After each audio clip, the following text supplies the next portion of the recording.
Perkembangan peradaban dan ilmu pengetahuan pada masa Bani Abbasiyah.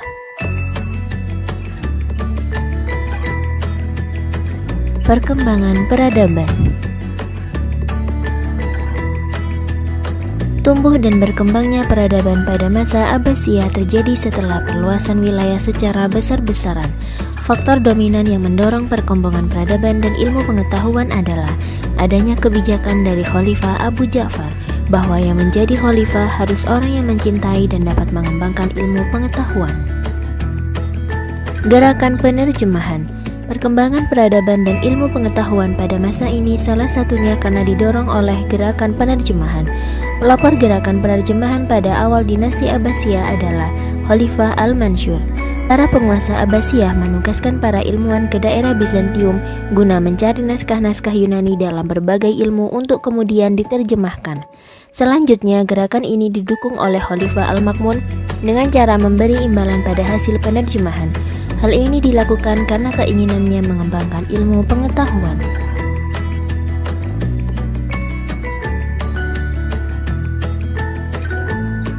Baitul Hikmah. Baitul Hikmah merupakan perpustakaan yang juga berfungsi sebagai pusat pengembangan ilmu pengetahuan. Pada masa Harun Ar-Rasyid, lembaga ini bernama Khizanah Al-Hikmah. Namun sejak tahun 815 Masehi, Al-Ma'mun mengembangkan lembaga ini dan mengubah namanya menjadi Baitul Hikmah. Pusat peradaban Bani Abbasiyah. Sejarah mencatat Baghdad sebagai ibu kota dinasti Abbasiyah sekaligus kota dengan peradaban tingkat tinggi, khususnya zaman keemasan Khalifah Harun Ar-Rasyid. Pada saat itu, Baghdad muncul sebagai pusat dunia. Baghdad juga memiliki kemakmuran dan peran internasional yang sangat luar biasa. Namun selain Baghdad, terdapat juga kota-kota yang dianggap menjadi pusat peradaban masa Abbasiyah. Kota-kota tersebut adalah Samarra, Kark, Anhar atau Hashimiyah, Bukhara, dan Samarkand.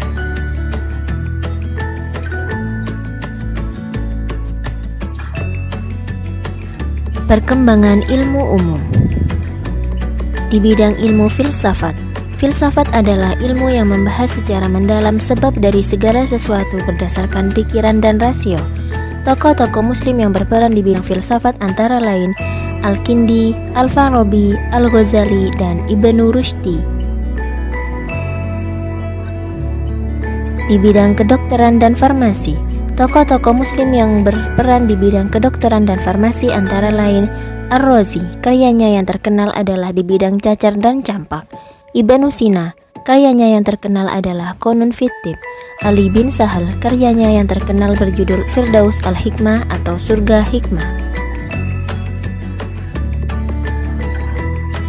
Sedangkan di bidang matematika, tokoh-tokoh muslim yang berperan antara lain Al-Khwarizmi, beliau adalah penemu aljabar. Al-Farukhan, insinyur arsitek di kota Baghdad, dan Banu Nusa, beliau adalah seorang ahli ukur. Sedangkan di bidang kimia, tokoh kimiawan muslim yang paling terkenal adalah Jabir ibnu Hayyan.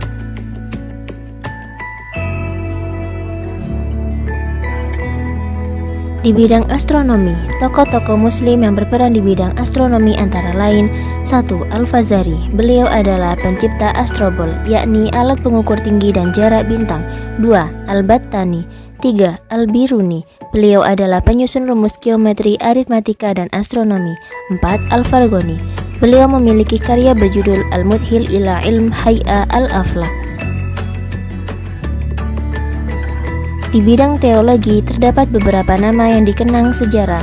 Beliau adalah Abu Hasan Al-Asy'ari, Abu Mansur Al-Maturidi, Wasil ibnu Atha, dan Ahmad ibnu Ja'far At-Tabari.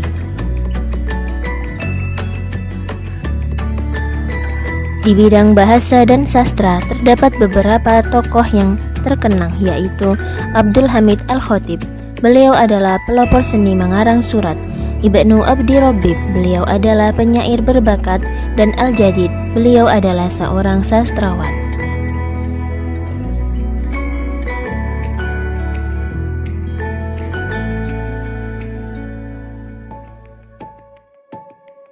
Perkembangan ilmu agama pada masa Bani Abbasiyah.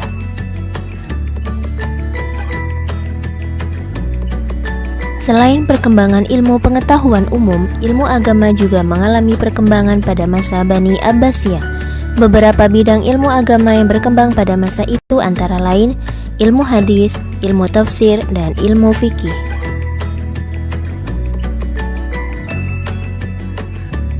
Hadis.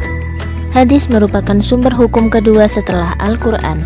Hadis diperlukan untuk menafsirkan Al-Quran. Beberapa ahli hadis yang masyhur pada masa Abbasiyah antara lain Imam Bukhari dengan karyanya Sahih Bukhari, Imam Muslim dengan karyanya Sahih Muslim, Imam Abu Daud dengan karyanya Sunan Abu Daud, Imam Ibnu Majah dengan karyanya Sunan Ibnu Majah, Imam At-Tirmizi dengan karyanya Jami' At-Tirmidzi, dan Imam An-Nasa'i dengan karyanya Sunan An-Nasa'i.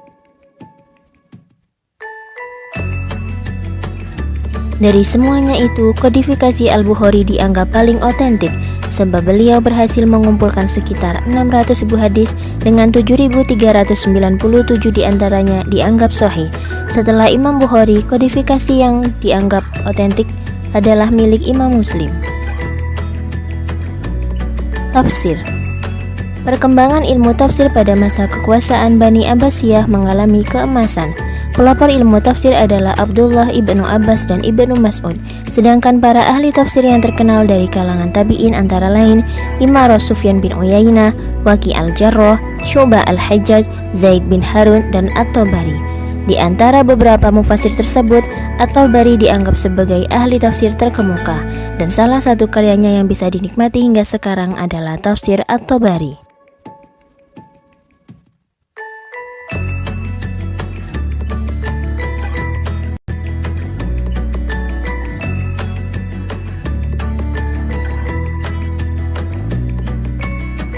Fikih. Pada masa pemerintahan Abbasiyah, ilmu fikih mengalami perkembangan pesat pada periode keempat dan lima.